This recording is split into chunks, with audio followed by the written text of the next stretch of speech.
And we are live here on Jeopardy Live Panel, hashtag Jeopardy Live Panel, I should say, presented by the JeopardyFan.com. It is June 6th, 2016 at 9:15 p.m. And once again, I'm Andy Saunders, and I'll be hosting tonight's panel. We've got a good panel this evening. Sports Jeopardy, regular Jeopardy. My first introduction, I am going to introduce my returning panelist, Terrence Jordan. Thank you for joining us again, Terrence. How have you been? Good, Andy. You? Not too bad. It's been a bit of a weird day. I had a pub quiz finale, so that's a. So I guess I get to be, try to find a new home because. Our bar, the bar I'm Sapphire, the bar that we actually taped a live panel there once. They're closing in the near future, so that's unfortunately we have to say goodbye to that. But they've been a good supporter of me, so I wish Dino, their owner, the best going through in the future with what he chooses to do. In any case, I have three new panelists. I'm going to go in some sort of order. First up, Tim Mercure from Washington. He won last week. Congratulations on your victory, sir. It's kind of funny. I think you're the first champion I've had on a video panel in a while. I've done audio interviews with Margaret Miles, Andrew Powell, and Buzzy Cohen recently. Because they've all been unfortunately unable to make the regular panels. From this week's Sports Jeopardy episode, Susan Herder, a alumni herself of the regular game a few years back, one of the few to have done both. More than a few years back. Well. It was after as far as I remember, it was after I started hosting pub quizzes, so it can't be. I'm just going to go straight into J-Archive and look. But also, we've got Lincoln Hamilton. He was on Friday's episode. Thank you for joining us. So yes, Susan Herder, J-Archive tells me season 23. Yep. So actually, no, I was slightly incorrect. It was before I started hosting pub quizzes, but you won 2 games, so... Nice. Thanks. Yeah, my brain apparently worked a lot better back then. So, by the way, if you have any questions for tonight's panel or any comments, you can leave them on Twitter using the hashtag JeopardyLivePanel, and... if I find it appropriate, and I generally do, unless, there's been one or two that I haven't found appropriate over the years, but if I find it appropriate, I will read it out to the panel. So,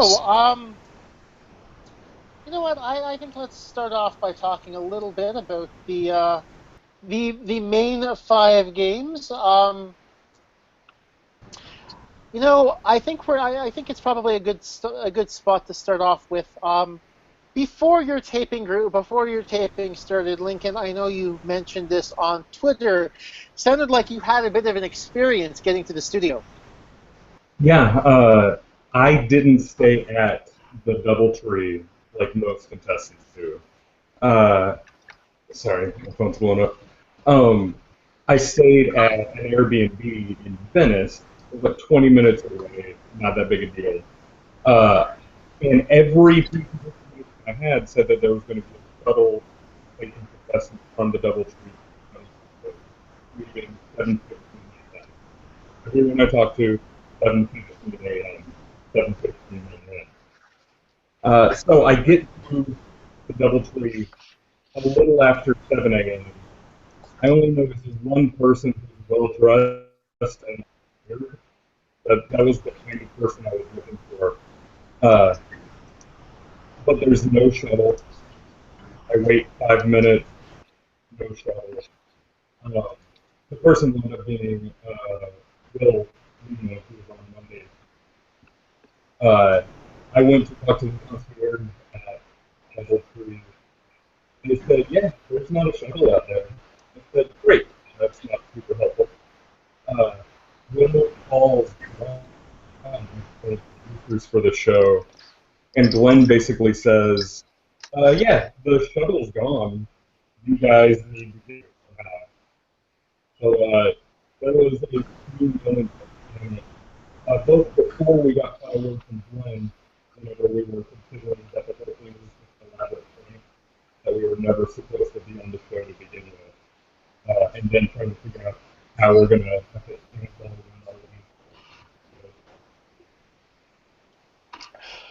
Well, that's to be honest, I don't know how I would have been able to actually process the fact that they. So, did the shuttle actually leave early then? Because you mentioned that Wilkley was there too. Now, did he stay at the DoubleTree? Yeah, I think he did. But I think the shuttle wound up leaving at 7 or a little bit before. I had to have missed it by close to a couple of minutes. I guess he walked down to the lobby right about the same time. But yeah, it was confusing and scary. On top of a day when I'm ready. So I'm just going to throw this out to the rest of the panel. How would you have reacted if you had missed the shuttle to the studio? So can you guys hear me? Because I can barely hear what anybody is saying, and I'm going to need to hang up. Can you hear me? I can hear you, Tim, yes. Okay. Yeah, I don't know. I probably would have tried to get a cab really quickly. Been very confused for a while. I feel like, I don't know, like, did it leave on time or really early that day? I mean, it must have if you got there. When do you say you got there, Lincoln? Like 7:15 or whatever? Yeah, I mean, I was there before 7:10. Okay. And it was gone. But, I mean, what time did the shuttle... Did you take the shuttle to the studio? Yeah. I got the shuttle with like 6 other people. I don't remember exactly when it left, but it left pretty much as soon as it got there, as I remember. Okay. I definitely would have freaked out a little bit if that had happened to me. I know I had enough swirling through my head when leading up to my episode, just with nerves and first time on any kind of stage like that. So I think if I missed the shuttle, I'd have been losing my mind. I would have been hoping that I was one of the last tapings so I could kind of get back under control again. What about you, Susan? We were actually, for Sports Jeopardy, I was sitting inside with a couple other contestants, and we were just kind of talking and everything, and it got later and later, and nobody came in, and we were following our directions to the T, and all of a sudden we realized there was a guy outside the shuttle, and we were like, oh, that's probably our shuttle. So we ended up getting, luckily it didn't leave us or anything, but there were 3 of us that were just like, oh, hey, sorry we kept you waiting. So we ended up getting there a little bit later. Everyone else was already done their paperwork and stuff, but... Those other 2 were probably counting on you since you had been through it before, right? Probably. I didn't let on that until later. But, it's like, good move. I thought they came in last time. A couple of things on the hashtag already. I think your audio is better now, Lincoln, but there was some issues with it earlier. Okay. And a couple of comments. I'm gonna get to this in a second, Tim. Obviously Wilkley, he was with you. I guess you guys split a cab down to the studio once you realized, hey, we've missed the shuttle. Yeah, we did. And it must have been difficult for him to be like, oh, I've missed the shuttle, and now I have to be on. He gets first called, so he really didn't get much of a chance to regroup at all. No, had that been me, were I in the same scenario, I would have just been crying, just in the fetal position behind the podium.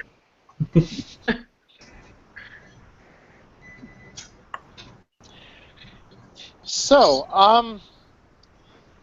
my next question is for Tim. I am going to lead off with Jay O'Brien's comment here on the hashtag. Was Tim asked before the first game, are you sure you want to wear that plaid shirt?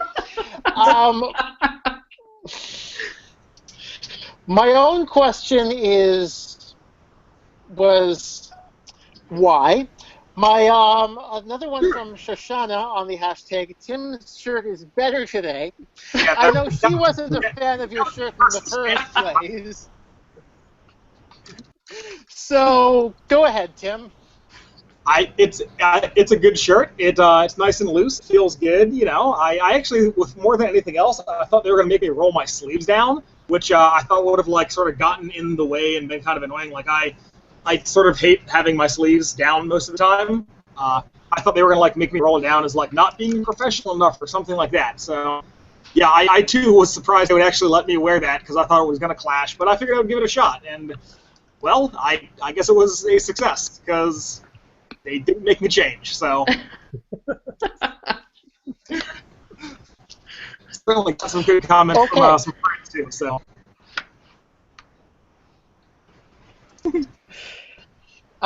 Yeah, okay. Well, you know, it worked for you. You won that day. And the response on Twitter was interesting, if I recall correctly. There were a few people who were like, you know, I liked him. I could fix the shirt. And yeah, I had a friend we were hanging out with was sort of showing those to me as it was going up on TV. It was pretty good. now, one thing I noticed looking back through some of my charts of the games, Tim, you seem to take a lot of negs. Was that one of those things where, you know, you had that strategy to, you know, your buzz-in threshold was a little bit looser, or was that just confident on things you ended up missing? I mean, certainly, I guess some of it was, you know, like overconfidence. I certainly knew that I would rather go in on questions I wasn't sure about and hopefully get more right than wrong when I was less confident.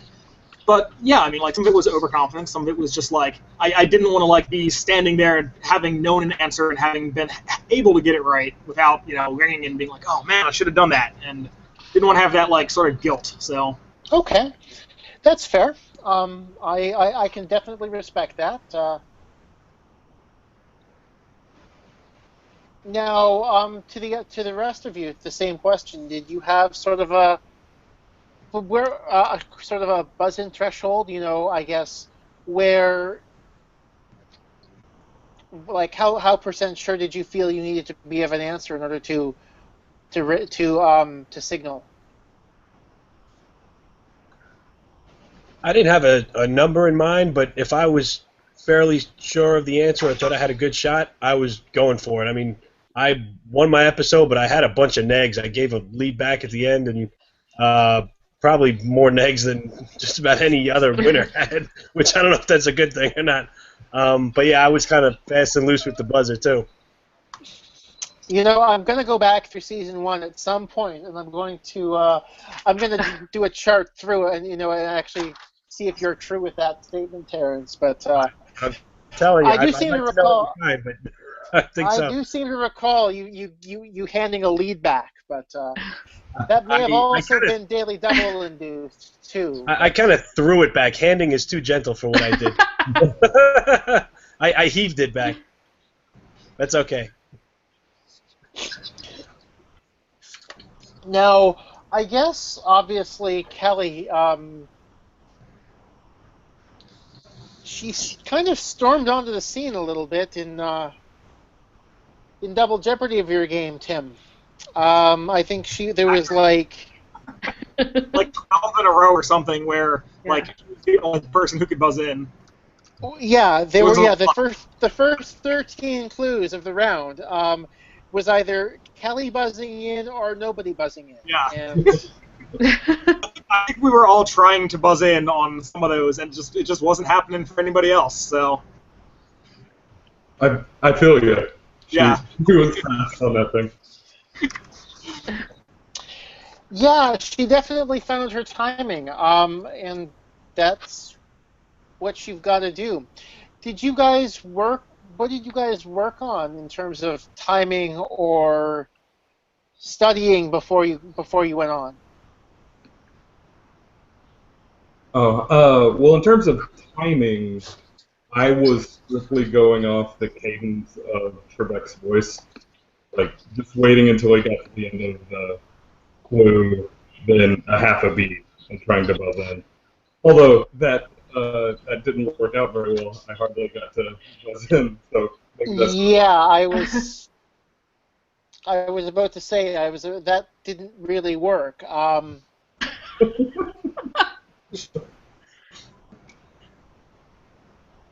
Yeah, I mean, what about you, Tim? Oh, well, I mean, I found the lights more useful in general than like the voice. I mean, everybody's gonna use a little bit of both, right? But like, I don't know, I liked the lights better. I don't know why. Maybe just like reflex action from video games in the past. I don't know. Like, I just liked the lights better. But again, that obviously had its limits. It seems. It's interesting though. I remember Arthur Chu always saying he was a lights guy.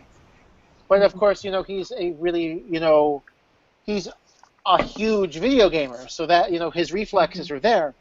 Other people are obviously, strictly voice. It's. I was kind of the same way, Andy. I mean, I've played way too many video games in my life, and I kind of went into it figuring if I know about as much as the other guys, I'm going to win because I'm going to beat them to the buzzer. And for the most part, when I wanted to get in, I got in, so that seemed to work. So you're saying you were lights or Dan's voice? Yeah, I was watching the lights more, Okay. and I would say Dan was a little more uneven than Alex. Alex seems to have it. I mean, he's been doing it forever. He's down cold with just rolling through the clue. Dan, I like the way he did it, his cadence and everything, but sometimes he would kind of extrapolate. He did that one with the goal where he held it for about 5 minutes on it. We're all just waiting there like, we're going to get to go in. But yeah, I was mostly looking at the lights. Susan, do you want to talk about your buzzer strategy? Was there anything that you changed between regular Jeopardy and Sports Jeopardy, or?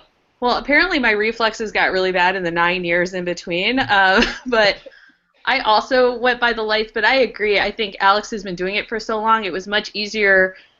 Once you got into practice, it was much easier to cue off his voice or the lights. And when I went back for Sports Jeopardy, it was all about the lights for me. And but when we went up to practice, I was up against Thayer, and I was just getting smoked. And I was like, this is not going to go well. Because he was just on from the very first question we tested with. And Colin was too. And then a few other people had issues, but it was, they had a good day. I just never got my mojo on that day. I have to agree with that. Sorry. Go ahead, Tim. Oh no, sorry. I don't know if like Andy or any of you guys know this. Like, are the lights turned on by somebody like working at that table out there? Like, who they just throw a switch when like they stop talking? I believe that's somebody's job, right? Somebody actually hits it. Yeah, I think somebody's. Yeah. Right, Andy? Yeah, it's somebody's job. Yes. Yeah. So I mean, what I was actually about to say was, looking through this. Again, looking through my numbers, your buzzer stats were reminiscent of somebody who was up against Ken Jennings. Wait. So it was. So I mean, it was. It looked like, I mean, both Thayer and Colin were completely dominating, and it was. I was sitting there. I was sitting here at home, being like, come on! I'm sure you can. I'm sure you can beat these people on the buzzer. Come on! Oh. No, it was when they came back in. So we went out and rehearsed, and then when we went back in between, and they were calling the first game out, they called out Colin, then my name, and I think my head hit the table at that point. I just knew. And then we drew for which which lectern we were going to be at. But yeah, it was one of those things where I was like, yeah, that's not going to go well. There were other people in that room I probably would have fared a little bit better against, but that's what happens, when they draw names. You can't choose all the time. Mm-hmm. Yeah, they were both very good. Thayer, what's that? His third win in a row now, right? Yeah, it was his third. Yeah.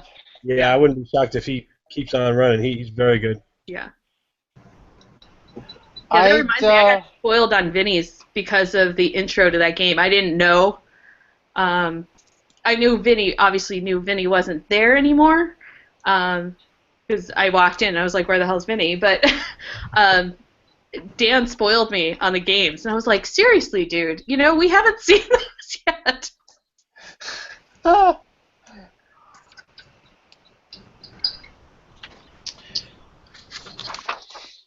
So, Tim, going back to your victory, obviously, facing that late daily double, I'm guessing it was I'd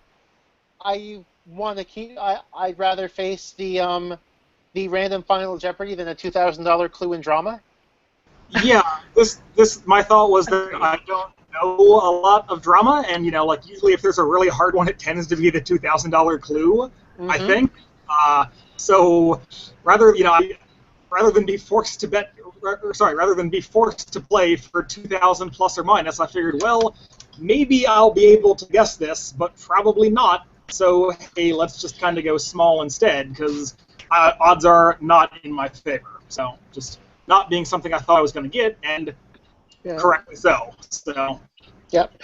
Oh yes, obviously. Yeah, I mean, I didn't get it either playing at home, and I probably would have done much the same thing as you did in that position. Now, would there have been a category where you would have felt confident enough to say risk the lead in that position? Sure. And play for the game. Sure, something like geography or famous mathematicians, I guess. Sure. Islands of the world, I don't know. Definitely not. I don't even. What was that category? Player? What was the actual category title? I don't. I'll go to J Archive. I have it on my notes as drama. So. Drama. Okay. Yeah. Which means it's probably close to drama, because I usually have enough room to write them all out. It was.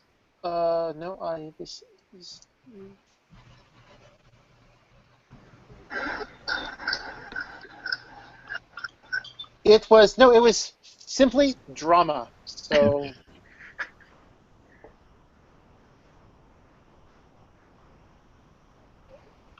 Yeah, that was not going to be a big risk. A little wider than famous mathematicians. I mean, I assume that's probably been a category once, but I doubt it's a very popular one. To be honest with you, I just realized something. Oh, no, wait a sec. I'm going to look closely at that I didn't really pay attention to that daily double the first time it ran. For whatever reason, probably. It was the shirt, wasn't it? No, must have been. No, because that's what happened. Okay, because because for those of you who are in Learned League, obviously method acting came up on Friday, but how did that question go for you in Learned League, Tim?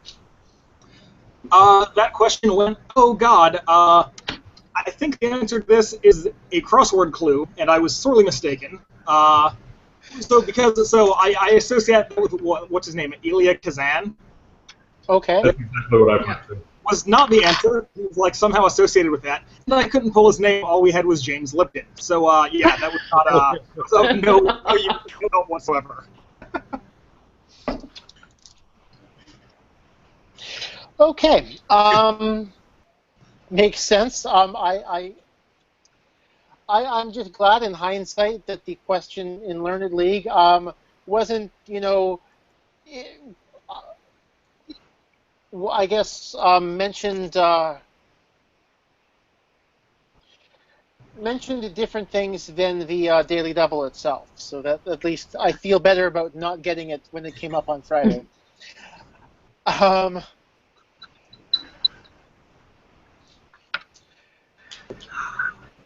Speaking of which, Terrence, how are you finding the live panel Rundle this year?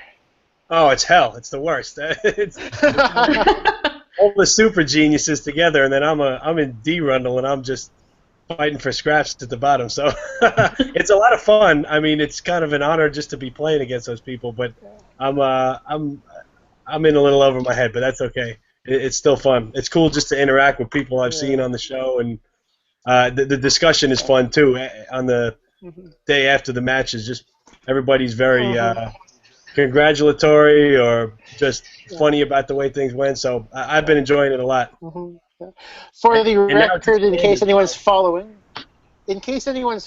Tom Kelso is 7-0 through 7 matches. Kelso, please. Claudia Corrier has 6 wins and a tie. She is in second. We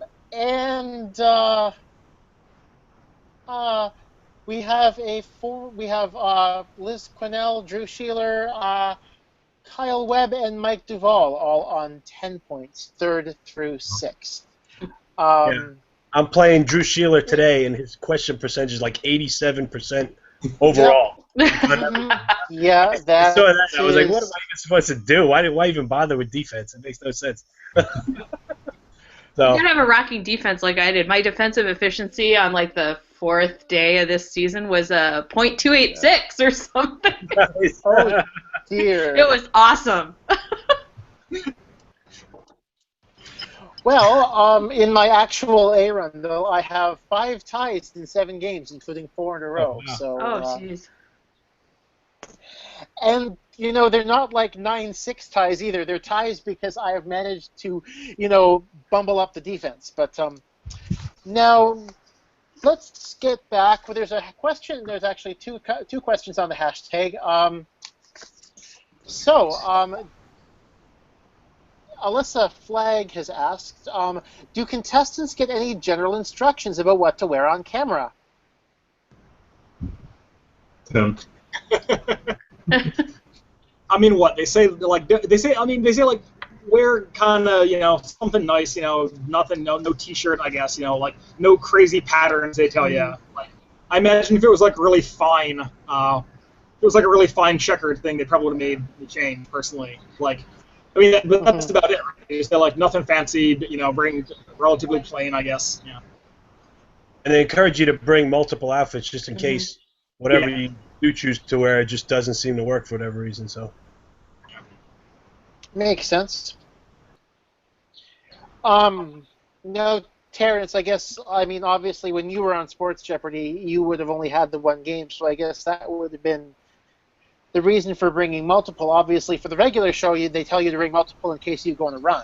Yeah, but, and now with Sports Jeopardy too, since the 2nd season, they've been true. So Yes. I missed the boat on that a little, but I remember Dan Patrick making fun of Vinny because he started wearing the same things after a few episodes because he went like 15 in a row and he was just out of clothes, so he started recycling them again.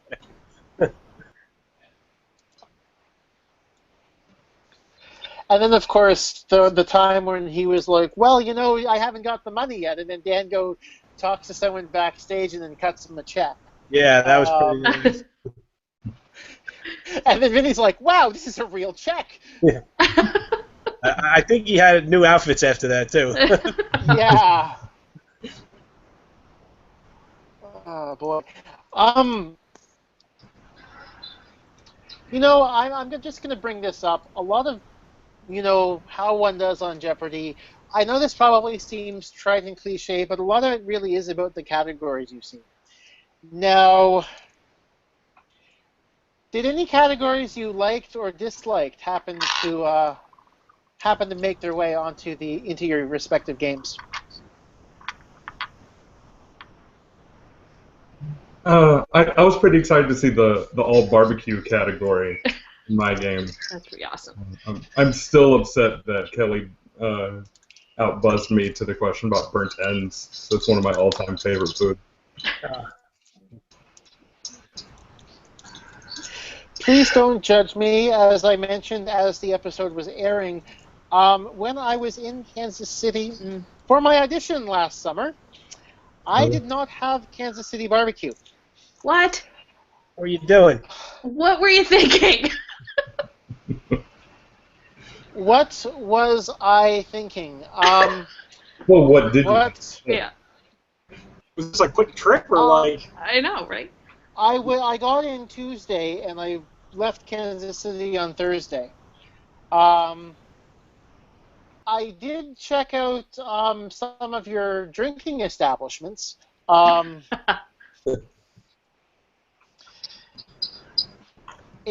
I went. Well, no, I went to the Jazz and Negro Leagues Museum, but no, I did not have Kansas City barbecue. I ate barbecue every meal when I was in Kansas City for my Sports Jeopardy audition. Please don't judge me. There were reasons that I'm not going to get into on live panel. But no. Oh, and also Fred Vaughn has, going back to the wardrobe thing, has said re-wardrobe explicitly. His taping phone call included extra advice. So, interesting perspective there. So yes, Kansas City barbecue. What other categories did you like or dislike, or worse? Were there anywhere you were sitting in the audience for that you would have been like, I wanted to play that? So during the whole first game, so I guess the Monday, the week that we were there, I was thinking, oh my god, like I wish I was playing all these categories Monday. There was like a geography one and like something else like that, and then it got to Final Jeopardy, and I was like, thankfully I'm not playing this game because that was not going to happen. That was the Oscar Wilde cartoon question. Oh yeah, that was like. I had nothing. I mean, if you remember Lady Windermere's fan, it's an easier clue. But if you're not getting there, you're having difficulty. Yeah.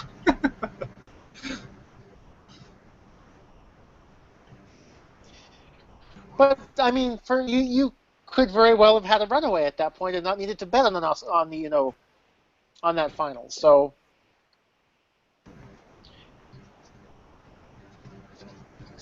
Susan, I thought it was pretty timely. Oh, sorry, Andy. Go ahead. No, please go ahead, Terrence. I was going to say it was pretty timely that you had the Ali Frazier category, given what just happened. Yeah, for sure. So I know obviously you taped it a while ago, but it's kind of strange to have that come up on the same week that he passed. Yeah, I can't really time that. Yeah. No. Yeah. No, I was actually looking for. I was trying to figure out based on when it was going to air, like what categories might come up. And so I was hoping for like some horse racing categories and some other stuff, but just didn't happen. Never recovered from not getting Stuart Scott, so. Aww. I know.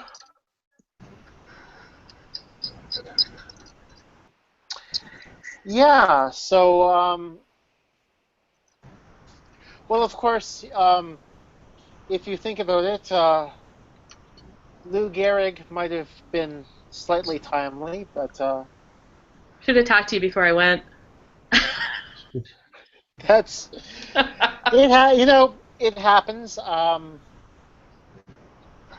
see. An interesting question that another one on the hashtag that I'll ask from Melissa again. Sometimes it seems like the categories are tailor-made for a certain contestant. Do they pre-plan before they know who's on? And I would say the category. I'll take this one myself, and you guys can obviously agree with me. Back me up on this one. But essentially, the category writing, category selection, and contestant selection process are done entirely randomly and separately.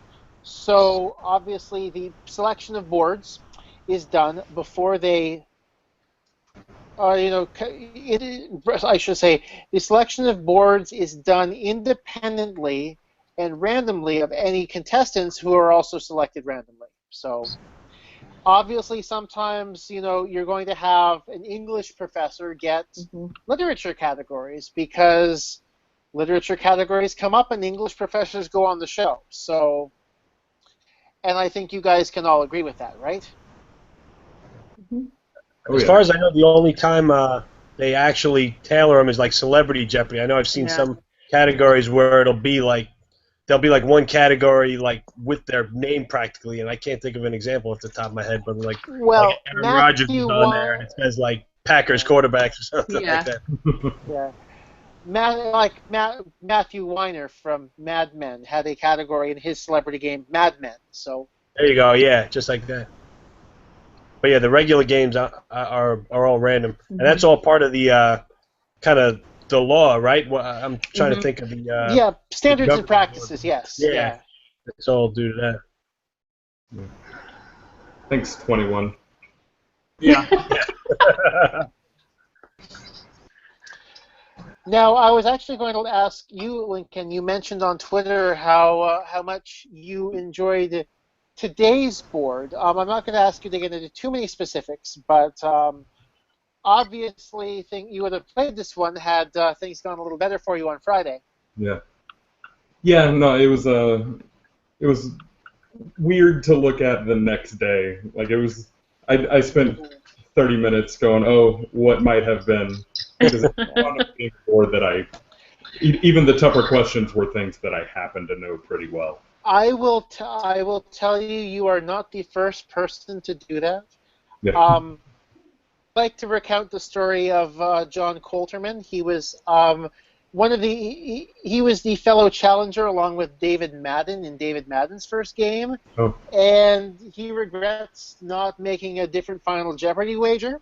And essentially, Dave Madden's second game was John Coulterman's dream board. So, so he has a lot of. He told me that story a while back of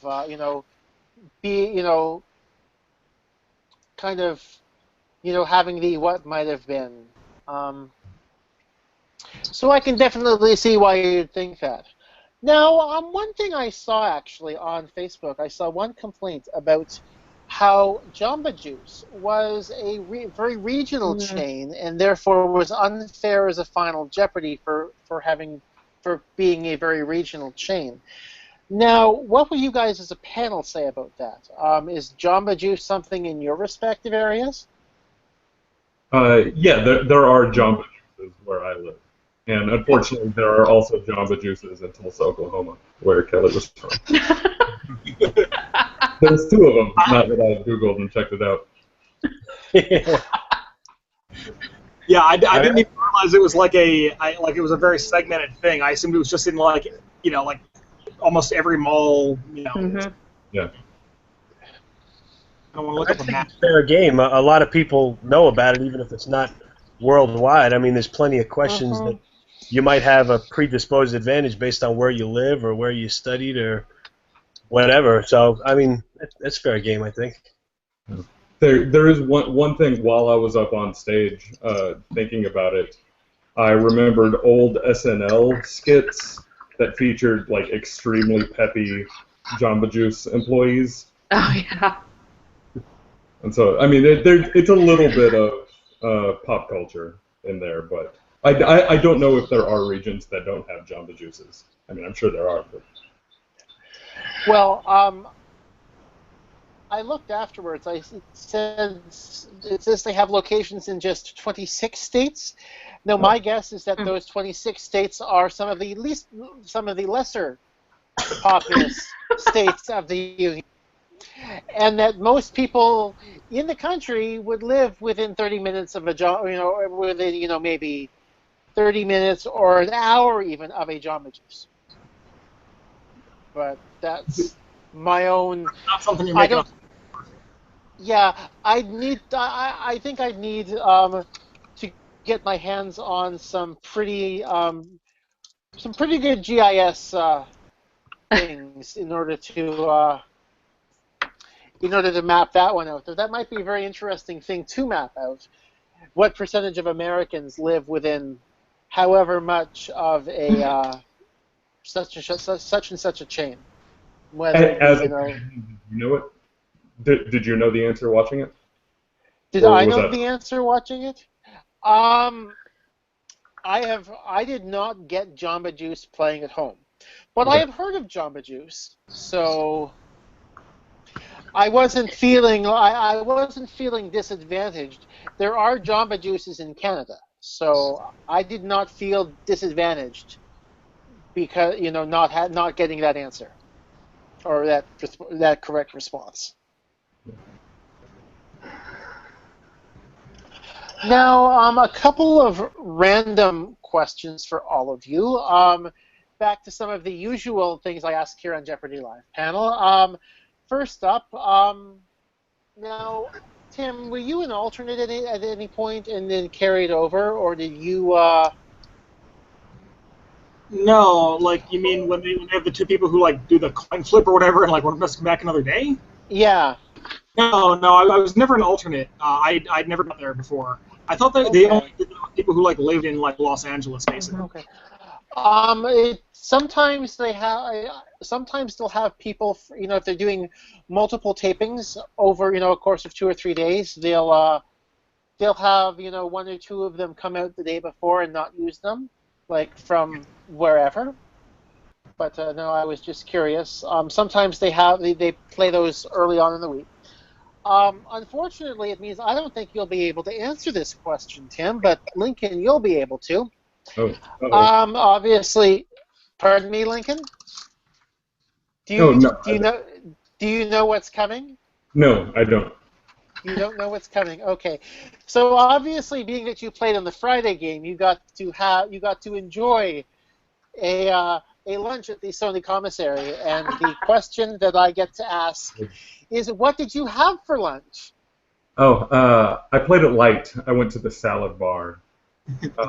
I also got either a cookie or a brownie or something to give me a little sugar. But I specifically didn't want to get something real heavy and get tired before taping. But the salad is what a lot of people do. Did Karina come over with the handfuls of candy and was like, "Here, take some"? no, I don't think so. What? She didn't do that? I am surprised. I don't remember it anyway. I mean, Okay. I think it was just the remaining contestants, Amy and Glenn. Well, in any case, it seems like for those of you who are tuning in, often Karina, one of the other contestant coordinators, often grabs a large amount of candy and invites contestants who are eating lunch to take some, and they usually decline. And I'd have gone for it. I don't remember any of that happening, but I ate before lunch, so I'd have been all over that, but I didn't see that. Might have been a different budget, though, because, it's Sports Jeopardy and it's on Crackle, so you never know. Good point. Now, obviously, Susan, you said you were the first taping, so Yes. did you watch any from the audience, or did you just leave after you were done? I stayed. I had one of my friends from college came out, and we had done some sightseeing the day before, and we stayed for one more. And then Amy offered us tickets to go to the commissary, and we were like, we think we'll go out and eat instead. So, we hung around for one more. So I ran into a couple guys in the hotel that night, but they were good. They didn't give it up, so I'm gonna have to start watching after next week or after this week. Gosh.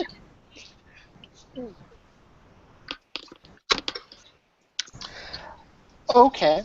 And, here's one that I think all of you guys will be able to answer. We had Sarah Edwards on the panel a few weeks back, and she posed in the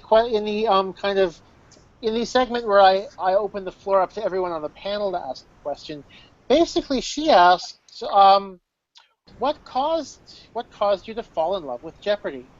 And I really enjoyed that question, so I'm now asking it of everyone. So, to all of you guys, what caused all of you guys to fall in love with Jeopardy?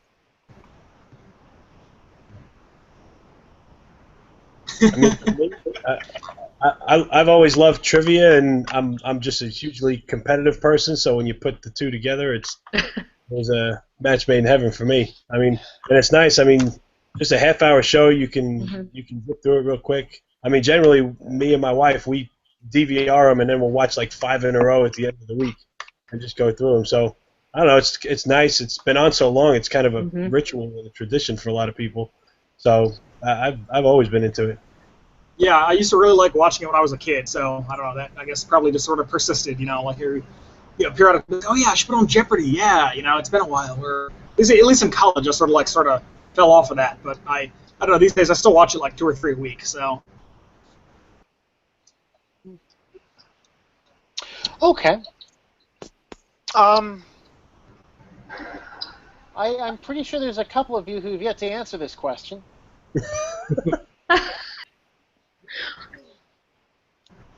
I used to watch with my dad when it first came back on the air, so that was the one thing we used to do. And then when I moved to Minnesota to be closer to my family, we used to call on the phone after it was over and talk it over. So it's been a long time that I've been watching it, and so I talked a little bit about it on the J board. That he passed away about 2 months ago now, and so. When I left to go tape, he was like, "You got to go tape," but he wasn't feeling well, and I knew he was sick. But he was like, "You just have to go and do it." So I was glad though he got to see the first one because that turnout was it worked out way better. They got to see the earlier ones, and he didn't make it to this one, but that's okay. Yeah. I guess I'm a lot like Tim. It's kind of just always been on basically my whole life, and I remember specifically being a really big fan of it whenever I was a kid. So much so that I remember writing Alex Trebek like a fan note where I outlined my idea for a kids Jeopardy. And this was like in the early 90s, back before there was kids Jeopardy. And he or some intern at Sony wrote me back like a very nice little postcard that I still have buried in some box that said, hopefully you'll be on the show one day. I thought it was really cool. I'm surprised that wasn't used for your interview. That would have been It was one of the. It was definitely one of my. I invented Kids Jeopardy. Yeah, that would have been a really good interview.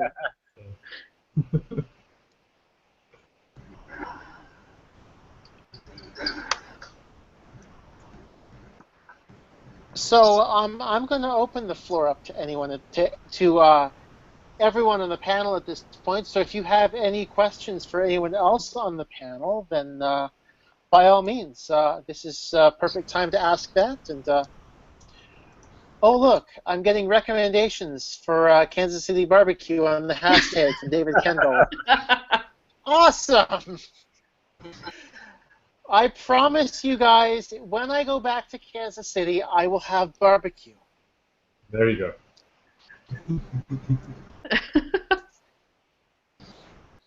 Hey, Susan, I know you've been on the regular show and Sports Jeopardy, and I'm kind of aspiring to be on the regular one also someday. So I know you mentioned that the question reading or answer reading was different between Alex and Dan. Were there any other big differences you noticed between the two shows? Oh gosh. Yeah, well, for me, I took more chances on the regular one. I felt, I don't know if it was just at Sports Jeopardy, it's the level of specificity is a lot deeper than it is on the regular show, and so I was willing to take some more risks on that. Other than that, it's really, the pacing is different. Obviously so the part of the thing is, if you're I was keying off the lights for all of that, and then the stage is totally different. So I'm easily distracted. So I was distracted by like, oh, hey, fake beer taps and stuff on stage. So, but I think overall it's run. I mean, when you go through that, all the stuff with Maggie and with all the contestant coordinators, that pretty much runs almost exactly the same. So it was just a little bit different feel. I think. I just felt more confident with that material because generally, like, you could go with, if your gut was like, oh, that probably is the right answer. I think some of you guys talked about that too. It's worth it to take the guess. And I felt like in Sports Jeopardy, it was just way too specific. It was, for me, I was not as willing to go there. I didn't want it. My whole goal was just not to end up going viral for doing something really, really horrible. So, so far so good. I haven't heard anything, but Now, were you disappointed that it didn't get out until your final, post-game interview with Dan? That you were, you kind of were a bit of a Tar Heel.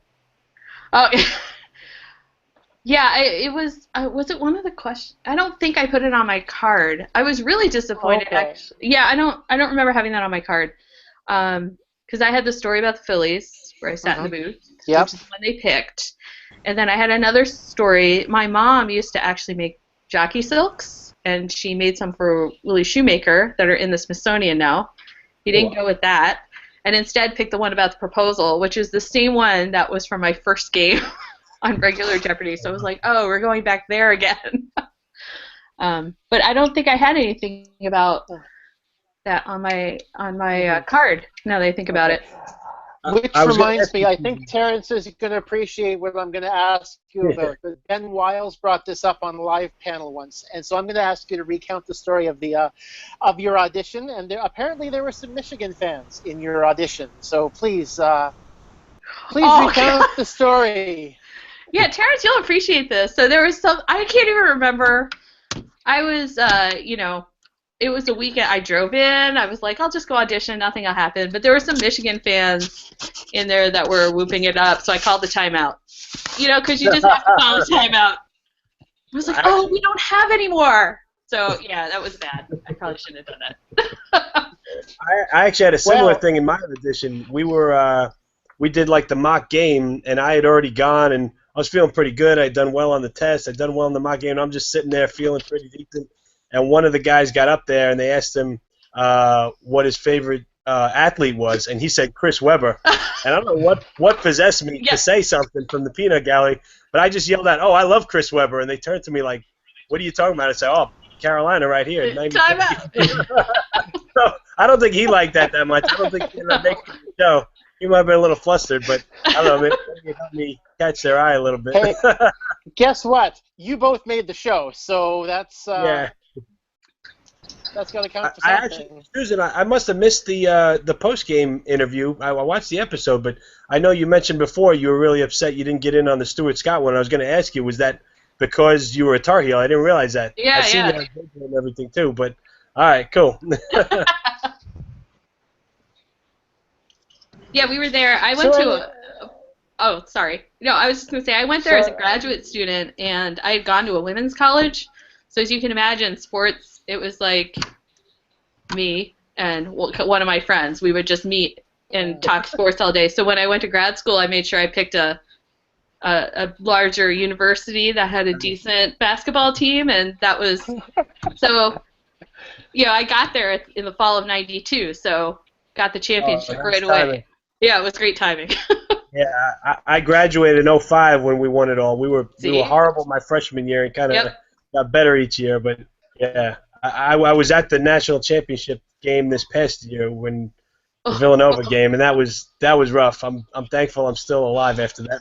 Yeah, no kidding. Yeah. Well, I will say that was a heck of a basketball game. But, yeah. Well, one day I'll appreciate it. I'm just glad that I was, far enough out of my pool that it didn't cost me a bunch of money. So, any other random questions between panelists here?